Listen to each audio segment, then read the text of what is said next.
Mizmor LeDavid, Adonai roi lo echsar, binot asher yarbitzeni, al mei menuchot yanachaleni, nafshi yishovev, yanacheni v'magle tzedek lema'an shemo. Gam ki helech begeits al mavet, lo yirara ki atai madi. Shivtecha mishantecha hema yanachamuni. Ta'aroch lefanai shulchan neged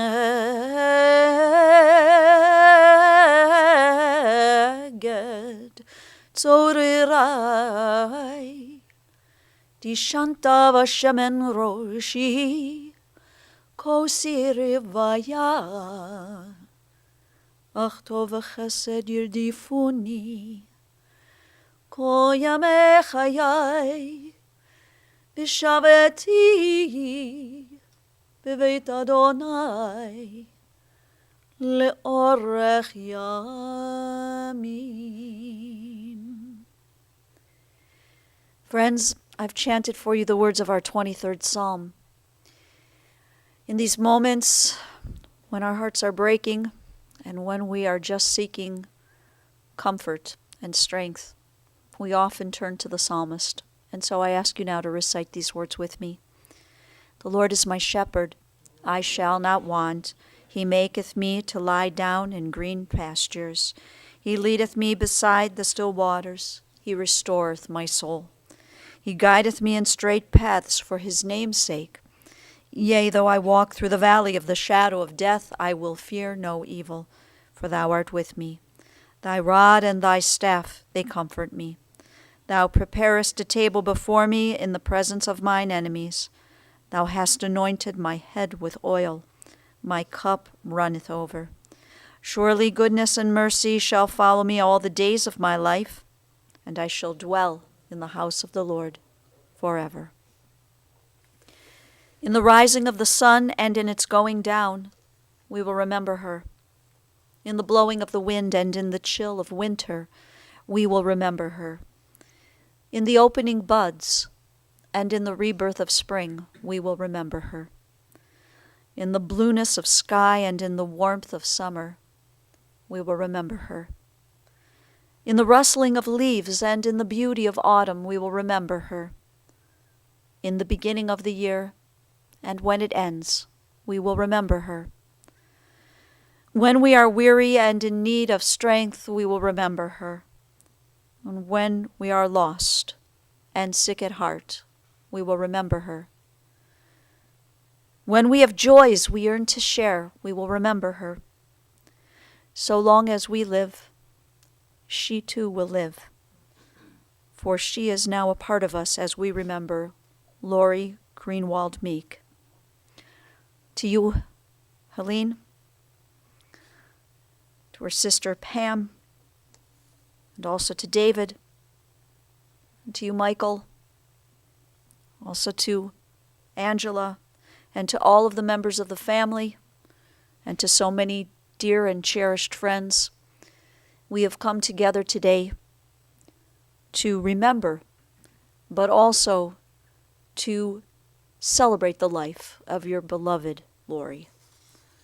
Our sages, in their wisdom, have taught us that birth is a beginning and death a destination, and life is a journey from childhood to maturity, and from youth to age, from innocence to awareness and ignorance to knowing, from foolishness to discretion, and then, perhaps, to wisdom, from weakness to strength, or strength to weakness, and often back again, from health to sickness, and back we pray to health again, from offense to forgiveness, and from loneliness to love, from joy to gratitude, from pain to compassion, and grief to understanding, from fear to faith, from defeat to defeat to defeat, until looking backward or ahead,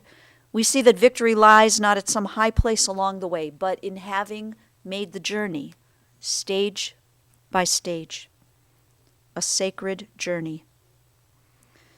Birth is a beginning and death a destination, and life is a journey, a sacred pilgrimage to life everlasting.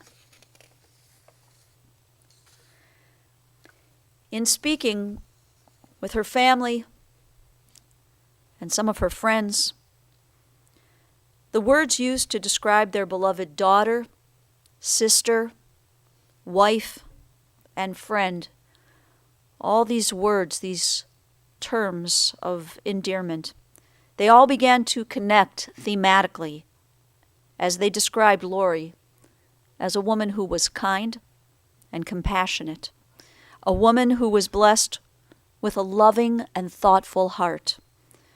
Lori's journey of 56 years began right here in Cleveland. She was born in 1960 to Helene and Edward Greenwald. And Lori, along with her younger sister Pam, they grew up on Cleveland's east side, their first home being an apartment in Cleveland, and then to Beechwood, to Warrensville Heights, and finally, following the divorce of their parents, Lori, Pam, and their mom, Helene, made their way to Mayfield Heights. Now, Lori's educational path endured a few twists and turns along the way. She was in the Mayfield Heights public school system, and then in 9th grade, she went to live with her father for a year and attended Orange High School. And a very significant moment in Lori's teen years occurred when she decided to transfer to Culver Girls Academy in Indiana for 10th, 11th, and 12th grade. And this turned out to be a great move for Lori, one that she would fondly reflect upon. Following her high school graduation, Lori matriculated to Findlay College, where she excelled greatly. She did very well in her classes, and she also enjoyed singing in the university's choir. She graduated from Findlay with a degree in business administration and also with 2 minors, one in marketing and one in psychology. Lori took her talents to Leader Electric, where she was employed for more than 12 years. She was in their accounts receivable department. After listening to stories about Lori, I think it's fair to describe her as a student of life. She was always learning, always pushing herself to acquire more knowledge and new skills. She sold Avon products. She became a notary of the public. She obtained her certification in selling insurance and real estate. And a few years ago, Lori completed the required courses to become a paralegal. Helene, as you spoke words, loving words of your daughter, you told me that she was a friendly person, a trait that we miss so much in today's world. You said she could speak to anyone, and she was intimidated by no one. You said she was a giving person with a kind and good heart. You also focused on her love of learning, saying that she really loved to absorb new material. And she was creative. Especially, she had this knack with her creative work in gift wrapping. She could make a present look so special. Maybe some of you have seen that talent of hers. You said she was good and kind and faithful to people. It sounds like to me if Lori was your friend, you had a friend for life, someone who was trusted, someone who could be your confidant, someone who could give you good counsel. And Pam, when speaking of your big sister, she was a few years older than you, and sometimes you were the big sister to her, but in talking about Lori, you said that she put everyone else's needs before her own. And you said, you remember, she did this from the time she was a little girl. If you were in a situation, maybe on a playground or something, if she had something that one of the other kids wanted, she was happy to give it to them. The 2 areas where you and Lori shared the most commonality was in your musical taste and also when it came to animals. Your sister was kind to animals, kind to all creatures. Her sweet dog, the love of her life, Buffy. There were her cats, Me Girl and Toonses. And of course, Mike's dog, Dixie, who she had such a great affection for. And Pam, Lori would lovingly refer to you or call you Pammy. And she was probably the only person who was able to get away with calling you that. But that was a special way of her showing her love and her affection to you as well. Mike, you and Lori met somewhere in the early 2000s. And your meeting was arranged in a way through the Cleveland Plain Dealer. Either Lori answered an ad or you answered an ad, but you had both put one of those little dating service ads in the paper. And you said that first there were some phone calls, and these led to a date, which led to a courtship, one that grew in love and respect. And in 2007, the two of you married. You knew Lori as a woman who loved to help people. You said that she was a person who found the beauty in all creatures, great and small. She found all of them to be precious and special and blessed. She would never even harm an insect, you said. I can imagine her finding some bug in the house, carrying it outside, opening the door and setting it free. She didn't have the heart to even step on an ant. This is how kind she was. And with other creatures, ones, Michael, that many of us in this room might find unattractive and maybe even scary, she still found the beauty. She would make comments to you when she would see a bat or a snake or that rowboat ride with the alligators. She found beauty in them all. Michael, you also described Lori to me by saying she was fearless and adventurous. This is a woman who experienced skydiving. And Lori adored not only you, Michael, but your family, your daughter Angela and her children, your siblings, Deborah, David, Mary, Chrissy, and also your sister Evelyn of blessed memory. She loved them. She loved their spouses. She loved their children. They all were very, very special to Lori. You know this. And she loved spending time with your family, especially if the time included a game of poker. Your family, but especially you, Michael, you know that you meant so much to her. And friends, I also had the opportunity to speak with Debbie McNeely, a longtime friend of Lori's. And Debbie, you shared that you and Lori met somewhere about 28 years ago. You both were working at Leader Electric, and you first became friends, but then you became family. You became family. Lori was a member of your family. So much so that when you and your husband Wayne and your son Ryan would go on family vacations, Lori would join in on the fun. She traveled with your family to Washington, D.C. and to Disney World, and you still recall the wonderful picture of Lori posing with Mickey Mouse, one of her happiest moments. And as girlfriends, you and Lori and a couple of the other gals, you would travel together as well.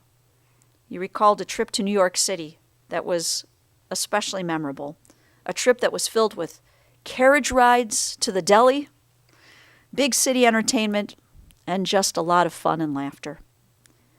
Lori loved that trip. Debbie, you also remarked that Lori was great with kids.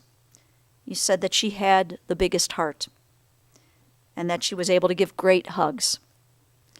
And with you, Debbie, Lori was able to share with you how much her family meant to her.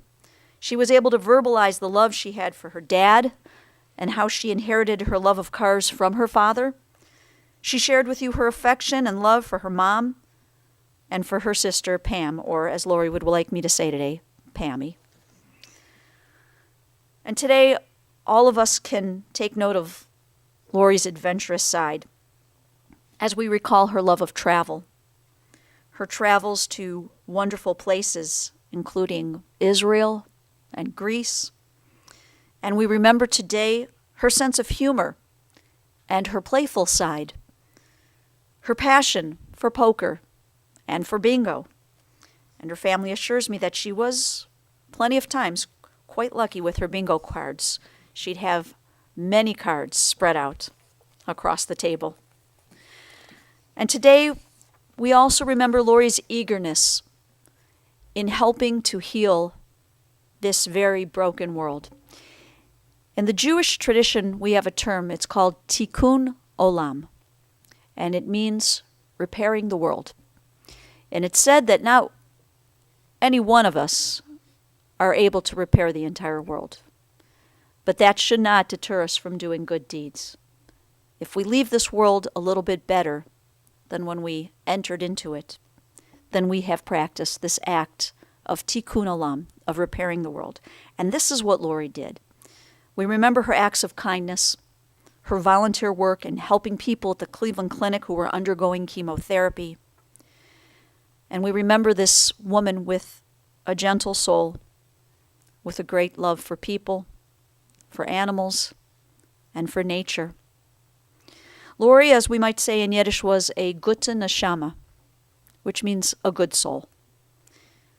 Helene, every single person in this room today, we know that there are no adequate words that any of us can offer to you in realizing that the order of nature has been reversed. But Helene, our hearts join with you and with Pam and David and Michael and the entire family.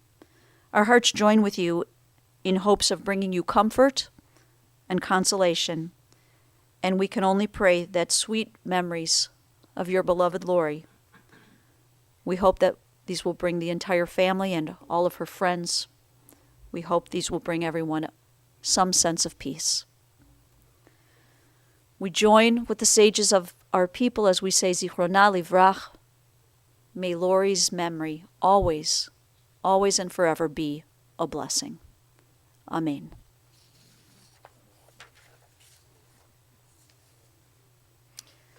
We take a moment now of silent prayer as we ask God to accept Lori's soul.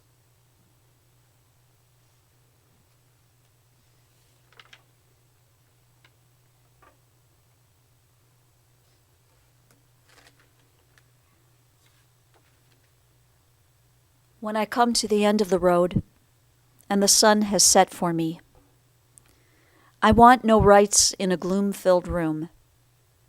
Why cry for a soul set free? Miss me a little, but not too long, and not with your head bowed low. Remember the love that we once shared. Miss me, but let me go. For this is a journey that we all must go, and each must go alone. It's all a part of the Master's plan, a step on the road to home. So when you are lonely and sick at heart, go to the friends we knew and bury your sorrows in doing good deeds. Miss me, but let me go. Friends, as you are able to rise, I invite you to do so as I chant for you the words of the memorial prayer, El Malei Rachamim.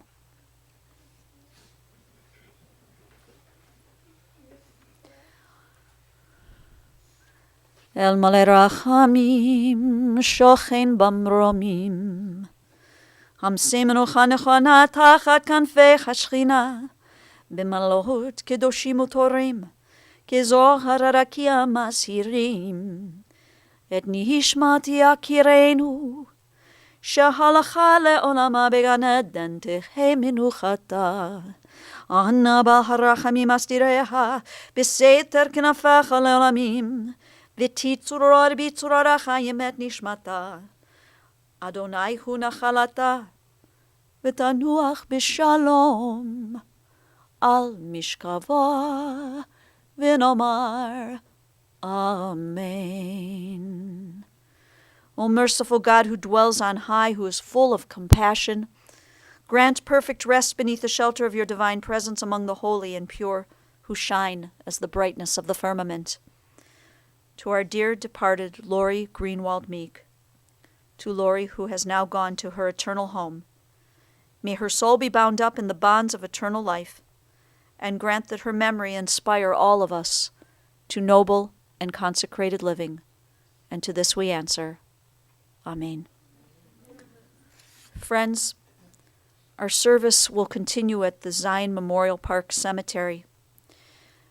Anyone wishing to make a contribution, perhaps in memory of Lori, the friends and family Lori's family has suggested that you might consider the Geauga Rescue Village. On behalf of Lori's family, we thank you for being here for them, for supporting them on this very sad and important day.